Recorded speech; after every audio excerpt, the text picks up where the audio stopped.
Today, I want to share with you how I brainwashed myself to be rich and went from a broke personal trainer to the CEO of a multi-$100 million company in the span of less than a decade. If you don't know who I am, my name is Layla Hormozi. I'm the CEO and founder of Acquisition.com, which is a portfolio of businesses valued at about $500 million.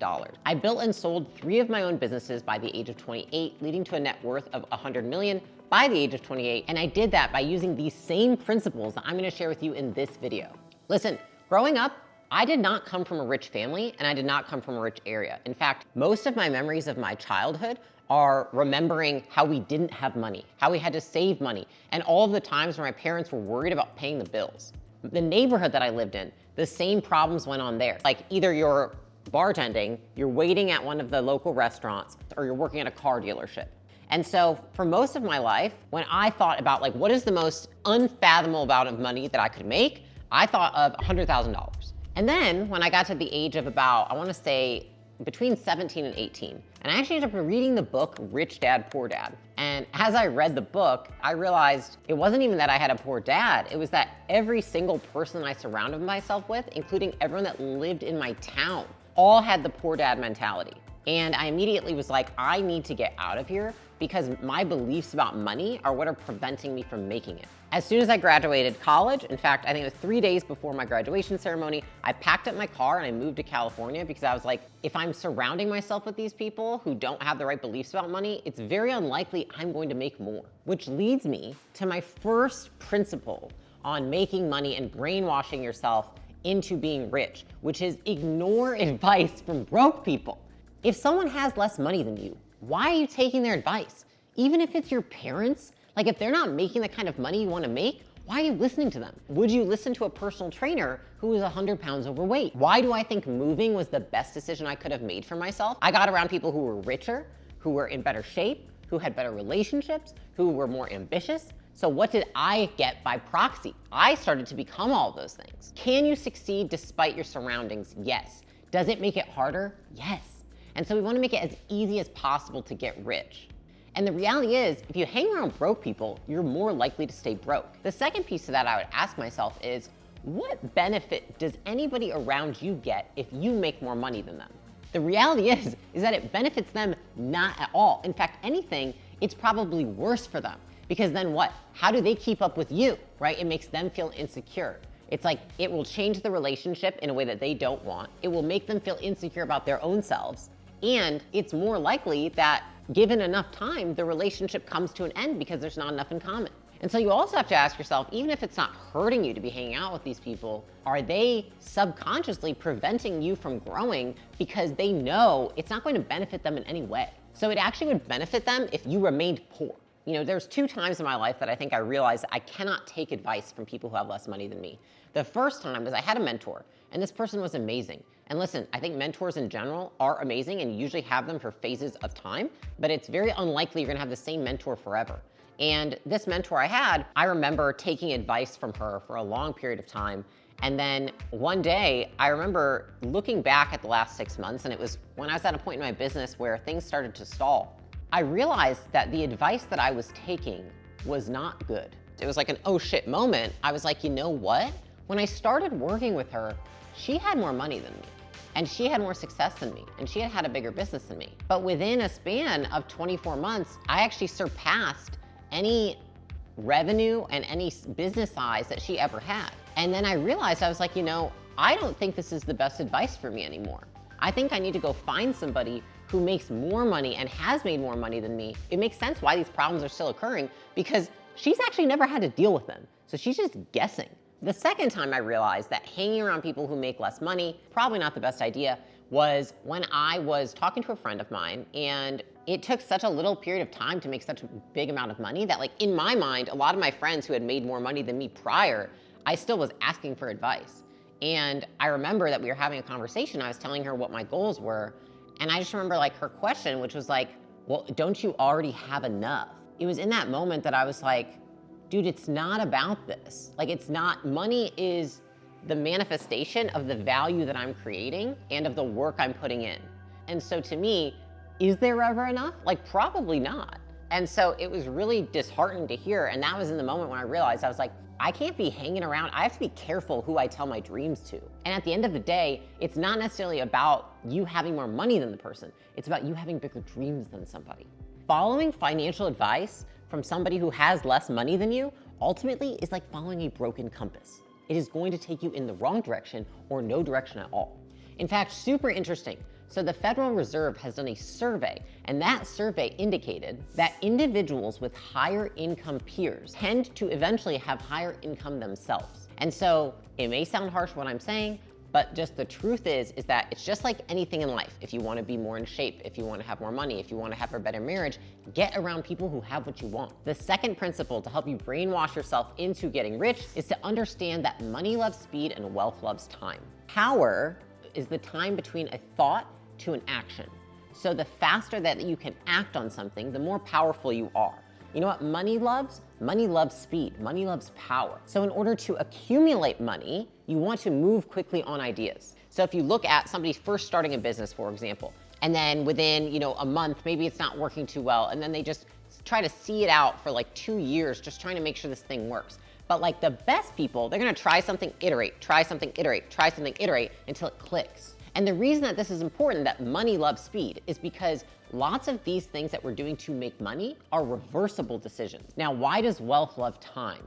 Because oftentimes, when we're making decisions that accumulate wealth, they are irreversible decisions. And that is why you actually want to slow down on your decisions around making wealth, whereas with decisions around making money, we want to speed up. So an example of this is I had this friend, he sold his business and got about $10 million.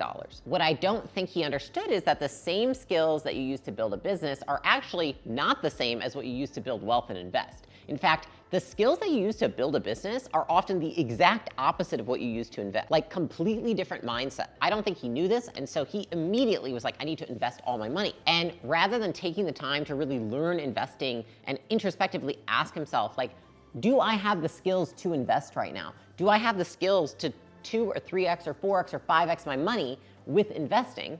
He just put all his money into a bunch of different investments. Well, 4 years later, he has 1 million left out of that 10 million. So he lost $9 million all on bad investments. Now, why was this? It's because he was applying the same principles to making money to accumulating wealth. And the reality is that to make money, you need speed and you need power. To accumulate wealth, you need patience and time. The third principle is that money goes where attention flows. A lot of people have it backwards. They're like, I need to save money before I can focus on making money. Okay, well, if you put all of your attention into saving money, you're gonna get more saving from the money that you currently have, but you're not gonna get more of the total pie. You take all that energy and focus you have on saving money, what if you took that and put it on making more money? Which one would yield you a higher return and make you more? In the beginning, when I first started understanding money, the first thing I did was I tried to count every penny. You know what that was doing? That was stealing attention and time from all the energy I could have put into actually just making more fucking money. And so what did I do? When I first got my first job in sales, I never paid people to do anything for me. I would always do everything myself. And so cleaning my house, that took 4 hours a week. Cooking my food, that took another 3. And I remember I had a manager and he said, Layla, you spend about 12 hours a week just doing things to save money. What if you just took that 12 hours and made 3 more sales? And then you just paid people to do that. And I was like, yeah, it's not such a bad idea. And ironically, what happened? When I put all of my attention into making more money, I was able to buy back my time with the energy that I put into making the money rather than pinching every penny. There's no shortage of money. There's only a shortage of attention that you put on making it. And if all of your attention goes into saving money, you're literally training yourself to think small. And so the biggest secret to all these people who learn how to make money is they put their attention on making money, not counting pennies. An example of this is I even had a portfolio CEO. Over 2 quarters, revenue was not going up. And then the first thing I thought was, where's his attention going? And so when I audited his time, I said, send me your calendar. I want to see a screenshot over the last 6 months. I looked,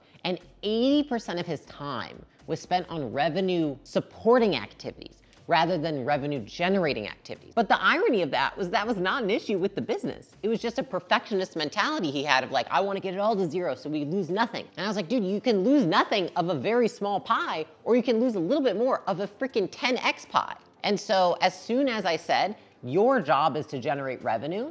There are other people who can do these things. The company actually started to grow in the next quarter. It actually grew 30% from that quarter to the next, just by switching where he put his time and attention. The concept of making money sounds very complicated to people, but the reality is most of us, right, our attention is being taken by all these other things that don't make us any freaking money. And then we're like, I don't know why I can't make any money. It's like, well, I can. Go look at where you spend your time. In fact, there's a study done that shows that entrepreneurs that focus on revenue generation rather than cost cutting have revenue of 15 to 25% higher than those who focus on cost cutting. So at the end of the day, can you save money? Yes. But if you put your time into generating money, you're going to generate higher returns for yourself and your time. Trying to save yourself into becoming rich is literally like trying to run a marathon backwards. You might finish, but you won't win. The next principle is to understand that frugality drives innovation. When I first started in business and I first started making a lot of money, what you realize is that money's almost like an easy button. And even for people who haven't amassed a lot of wealth yet, maybe you're at a different point in your life, we still believe that because something is more expensive, it's usually a better solution. And oftentimes, when we're being sold something or told what a solution is, we think that the most expensive option is always the best. But here's the thing, just like a problem or a solution expands to the amount of time you give yourself to solve it, a problem also expands to the amount of money you give yourself to solve it. So an example of this is back when I was running Gym Launch and we were looking at selling the company, I had to think through, okay, I wanna make sure we're 110% compliant, not just with like federal, but like with the FTC, with the SEC, like all of that stuff, right? I wanna make sure if we have a buyer looking at this, there's absolutely no cracks anywhere. And so I told my team, I was like, work with this legal team that I found through my friend, and I wanna make sure that we get everything buttoned up. And about 6 weeks to 8 weeks later, I got hit with a bill. It was like $870,000 in legal fees. And I went to my team and I was like, I don't even know where to begin. Why did we spend $870,000 on legal? And they were like, well, Layla, you said to work with these lawyers and we're trying to make sure we're compliant. So what we did was we gave them access to all of our portals, all of our content, all of our free groups, and we asked them to go through it all and then mark up everything that's not compliant. Then I said, cool, let me see it. And I mean, it was probably over 1,000 things that they commented on. You know, so much to the degree that it was absolutely useless because how could we take any action on it? In fact, we had paid top dollar for quite literally the worst solution that could exist. And so I looked at it and what I did was I said, great, let's use some first principles thinking. Instead, why don't we just put together a one-page sheet on the principles that we need to understand? What are the 5 most likely things to be non-compliant in our business? And then we can take that and filter everything through it rather than ask them to when they have 0 context on our business. And so the irony of it was that they had picked this huge, crazy, expensive solution. It didn't even solve the problem. But they just thought, oh, we're making so much money, let's just pay these lawyers to do it. When in one afternoon, me looking through all the material that the lawyers gave us, put together a sheet. And guess what? I use that sheet to this day. I give it to my portfolio companies because again, a lot of them almost make the same mistake. You start making money and you think, oh, the best solutions are the expensive ones. But it's not the truth. In fact, what the richest people do is they never try to pay top dollar to solve something. They still know frugality always drives innovation, and that, guess what?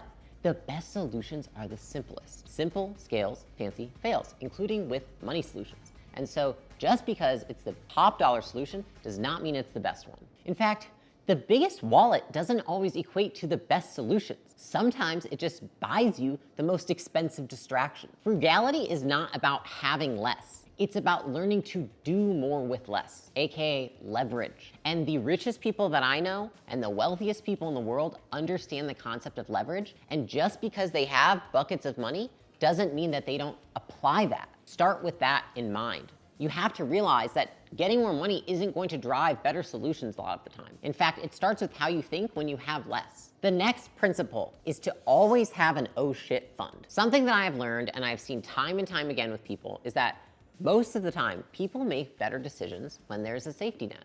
Don't get me wrong, I know some people who are like, fuck it, if I don't feel like I'm gonna lose it all tomorrow, I have no motivation. I'm like, you do you, brother. But that is not me, and I think a lot of people are not that way. And so what I have seen is that for myself and for like most of the CEOs in my portfolio, them being able to know that they have their finances right and they have an oh shit fund helps them make better financial decisions. first thing that I did when I started making money was, as soon as I paid off my debt, I said, you know what I would like? I would love to feel like I can take risks with my money to make more money, but I want to feel like I have like a nest egg that if something were to happen, I have like a backup plan. And so the first thing that I did, I would say like the first 1 to 2 years of making real money, was I put most of that money into what I call an oh shit fund. A fund that's like, all right, never touching this money again, but if everything goes to shit and all the decisions I make from here on out fucking suck, then I still will have enough money to start over. And what a lot of people do when they start making money, they continue to invest it in making more money. But I think that you have to know yourself and understand, am I gonna make better or worse decisions if I feel like my entire personal net worth and personal money is tied up in these decisions? And for me, knowing that decisions I were making in the business would also affect my personal status and income made me make worse decisions. I took less risks and I probably played it too safe until I had that oh shit fund established where I was like, all right, I know that if everything else goes to zero, I've got this. Another example of this is I had a founder and we wanted to open up a bunch of new locations for the business, but those new locations take personal investment. And he was incredibly stressed over this. And so I had a private conversation with him and I was like, dude, like, you know, we've got to open up more locations. So like, what's the issue? And he was like, honestly, Layla, like, I think it's the right decision for the business to open up these locations. Like, we have all the metrics, we have the money. He's like, but like, I have $40,000 in my personal account and we're about to put like millions into these locations. Something doesn't go right, it's on me. And I was like, dude, we need to get your personal shit right so that you feel like you can take more risks to make more money in your business. And I know that there's a lot of advice out there that says, just risk it all. Like, you want to feel like everything's on the line so that you do whatever it takes. That works for some people, probably less than it works for more. I think for a lot of people, knowing that you're taken care of personally, that your family's taken care of personally, actually allows you to make better money decisions and make more money ultimately. Because the reality is, making money involves taking risks. You don't just take one risk in starting your business and starting one product and then like ride that out for forever. You have to continuously take risks. And so if you're gonna do that, it's very comforting to know that you have in your back pocket like your personal self and family taken care of. And so one thing that I have realized and seen in a lot of my friends that are the wealthiest is that they have absolutely made sure that personally they're set so that they can take risks to make more money in their business.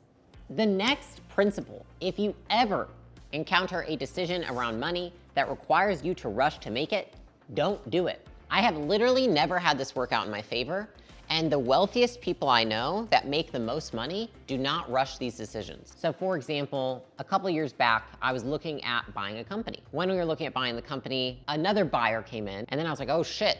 You know, it's very seldom actually that we're competing against buyers because usually people are coming to us, aren't necessarily looking and shopping their business with the rest of the PE market. As soon as that happened, you know, myself, my team were like, oh shit, like we have to act fast if we really want this company. You know, I didn't feel necessarily great because I was like, I don't really feel like I haven't done diligence on the company fully. I don't really have all full information, but like due to fear of missing out on it being a really great deal, I said, fuck it, and bought the company.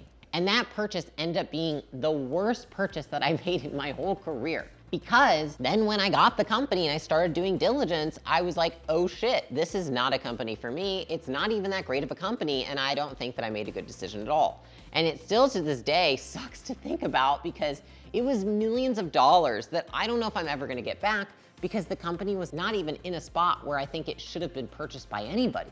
You see, what the richest people understand is that you cannot be pressured by outside forces and FOMO to make the best money decisions. Look at the best investors of all time, you know, Charlie Munger, Warren Buffett. They'll take years to make a decision around an investment.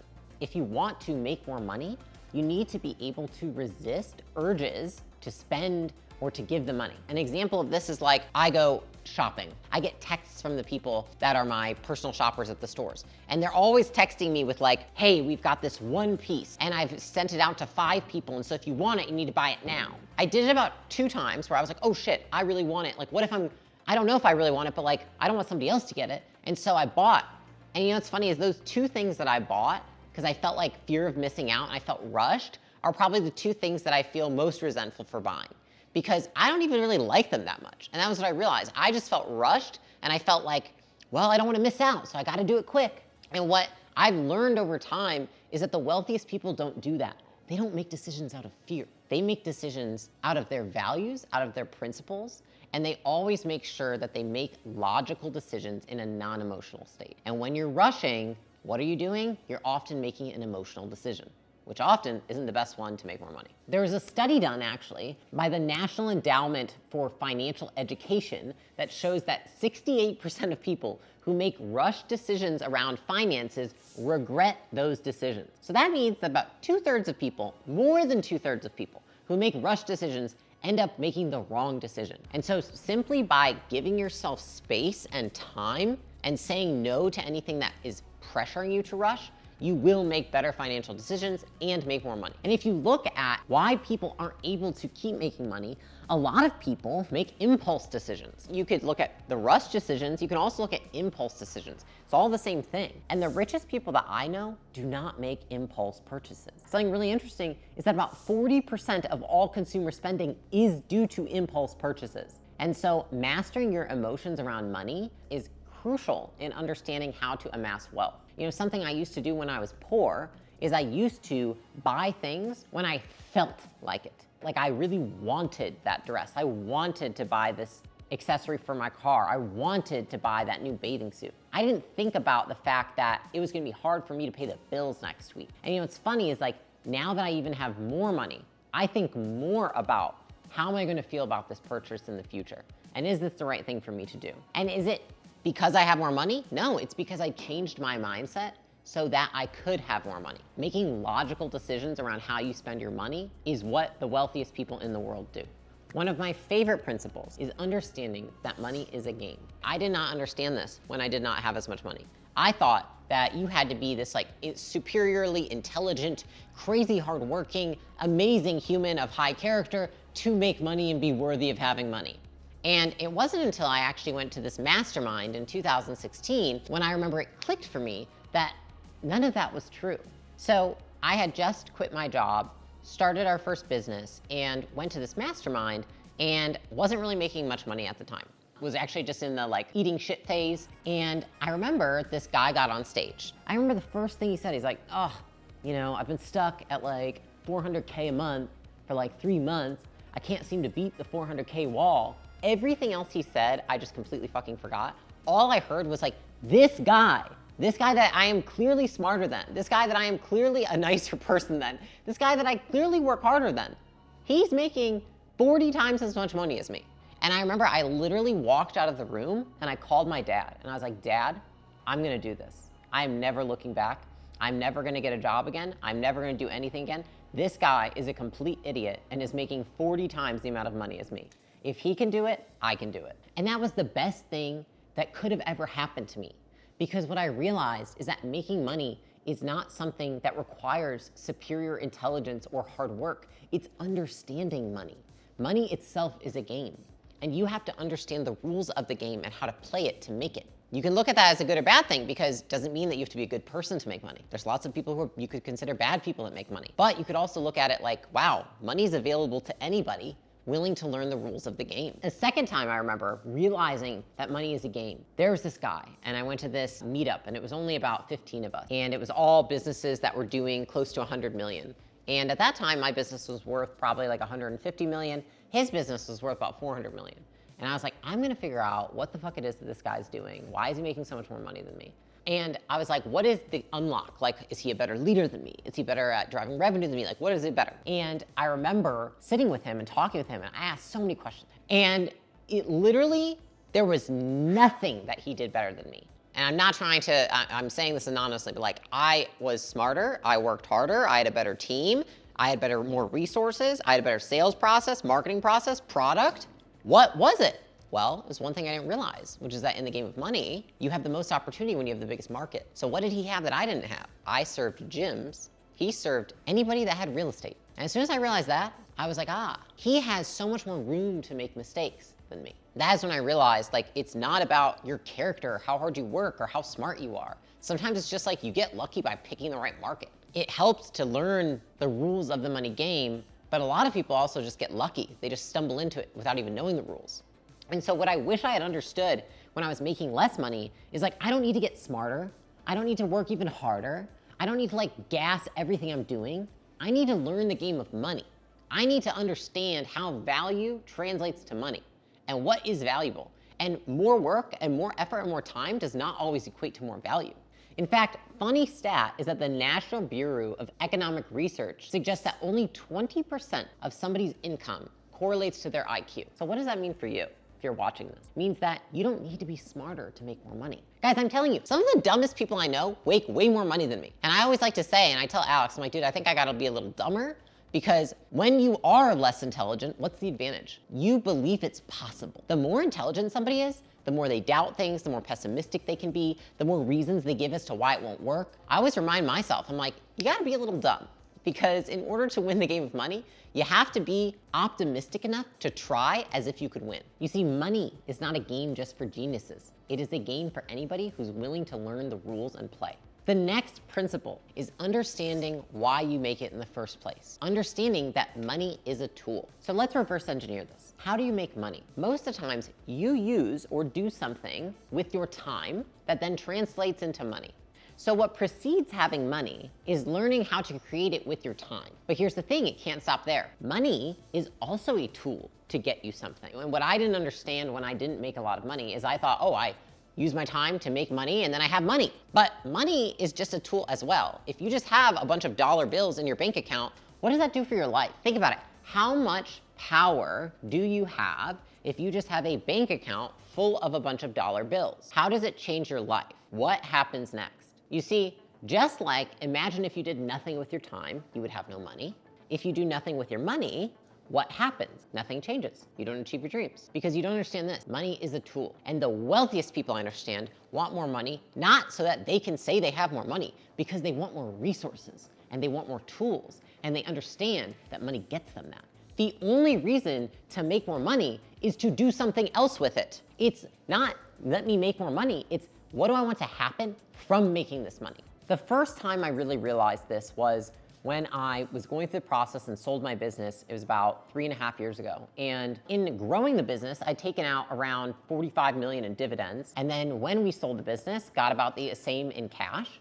And a lot of people said, like, how does it feel having the money? Like, that must be amazing, like all these things. And I was like, no, because that money isn't going to change my life right now. It's not like me getting $45 million hitting my bank account is going to change my life. What's going to change my life is what I do with the money. And so in my mind, that money was a resource, and I could trade that money for a building that I could start my next business, the first few investments I do, and the businesses I buy, the team that I'm gonna have to hire ahead of time. And so what I do with the money is what leads to me achieving my dreams, because the money does nothing unless you learn how to use it. Another example of this, a lot of businesses get started, they make a lot of money, and then they just keep making money and they have no idea what to do with it, right? They just stockpile cash. What value are you creating with the money? Because that's really what you want to do. How do you take this money and create even more value with it? That is the game of money, and that is how it's a tool. And so an example of this is we have a portfolio company that spits out a ton of EBITDA.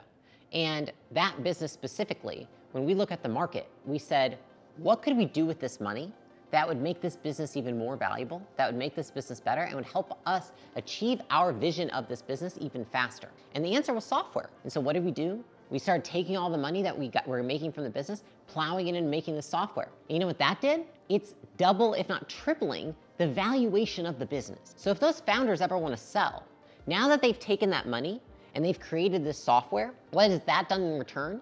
Is it's made the business almost 3 times as valuable. And so what do? They learned that money is a tool that can make their business even more valuable. So because of that, they're probably going to get 3-4 times as much as they would if they hadn't done anything. I'm a fan of, when you don't have a lot of money, having an oh shit fund and saving enough. But beyond that, what are you using your money for? And that is what I started to understand until I realized money's a tool. Money is a tool for me to build something that can make me even more money. And so you have to understand, how are you using your money and making it work for you?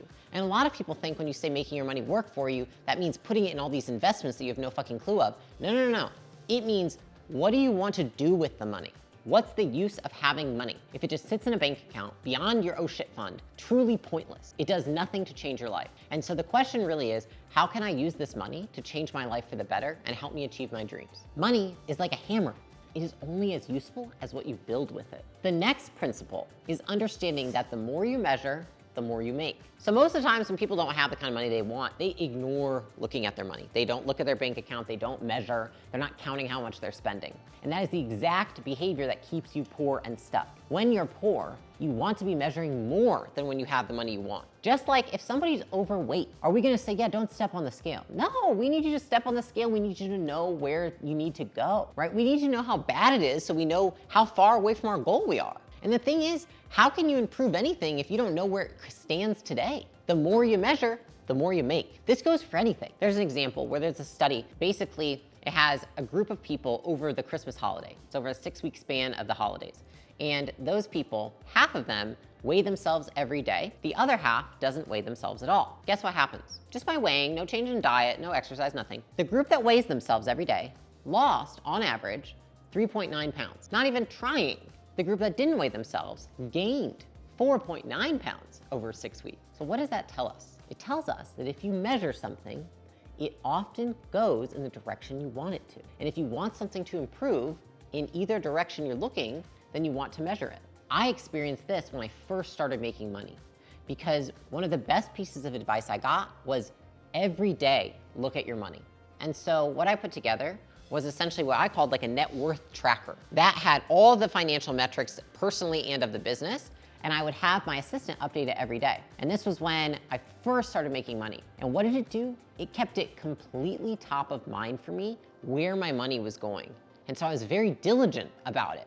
And you know what it did? As long as I had my net worth tracker, that money went in the direction I wanted it to. Because what was I doing? I was constantly looking at how do I increase my revenue and my assets? How do I decrease my liabilities and my debt? In fact, Bain did a study on this, and they found that people who measure their money make 2 to 3 times as much. And they found that businesses that measure their money on a consistent basis make it 2 to 3 times as fast as those who don't. And so what you have to understand is, just like if you want a person to improve, you want to give them fast feedback, right? More feedback more frequently. If you want your money to improve, you have to look at it more often, more frequently, to keep it more top of mind. If you want to make more money, you have to measure it more frequently. Avoiding measurement because you're scared of what the outcome is or what it looks like is like avoiding the doctor when you're sick. It only is going to prolong the problem.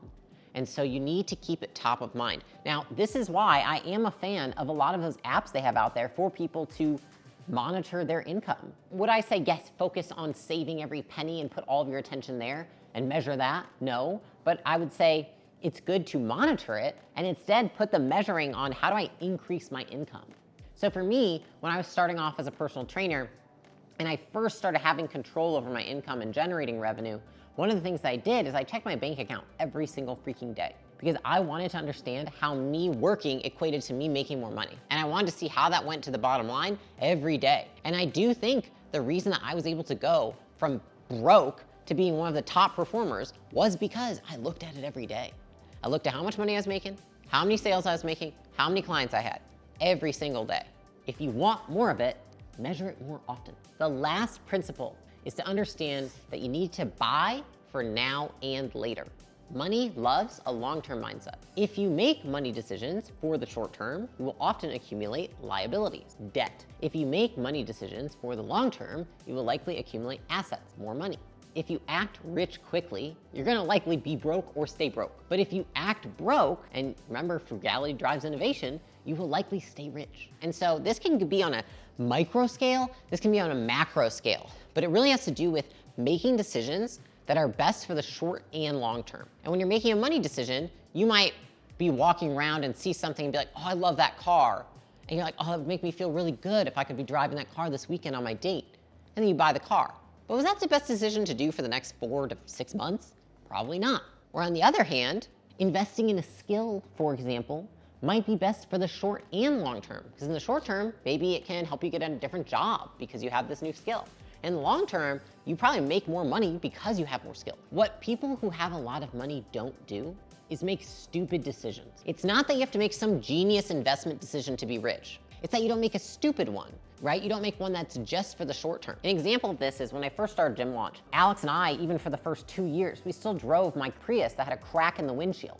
right? And we would bring it to people's houses and they'd be like, I thought you guys made a lot of money. And I was like, I mean, yeah, but I don't give a shit about a car, man. Like, I don't have enough money to be acting rich. It's funny because though we even did that, I saw behavior of people on our team that weren't even like that. In fact, in the very beginning, we had a sales guy. In his first month, he made $40,000 in commission. And that was right before we realized we needed to change our commission structure because it was way overpaying our salespeople. Before we could even get to telling the team that we were gonna change the commission, he bought a new house and a new car off of his first month, aka 4 weeks of making money. So what did he do? He bought for now. He didn't think about later. He didn't think about where this was gonna happen. He didn't think about the fact this is a small company, it's growing really fast. One day that always slows down. He just thought about what he wanted right now. And so, funny enough, he ended up selling that car not even a year later and downsizing his house. And so what wealthy people do, and what I've come to realize, is they don't make those decisions. They don't make short-term money decisions. Another example where I've seen this is, we had a portfolio CEO, and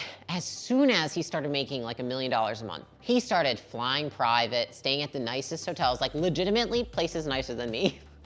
And the first thing that I thought is I was like, he ain't keeping this money. Because what does that behavior indicate? It indicates poor decision making, short-term mindedness. People who are short-term minded are very unlikely to keep the money that they're making. And so one of the things that I've realized is that people who make a lot of money and people who are rich buy for now and later, not just with investments, but with every purchase they make. Because even the smallest things, like buying a ton of art for your house, it can become a liability because it takes your attention, it takes your time to keep things and upkeep things. Rich people are constantly thinking about how this is going to benefit them in the short and long term. And they're making money decisions that are going to give them attention back rather than take attention from them. So, if you want to brainwash yourself to be rich, well, first off, stop listening to broke people about how to make money. Start listening to people who actually know how to make money and listen to how they think about money and apply the same frameworks and principles that they use to keep making more money to start making more money.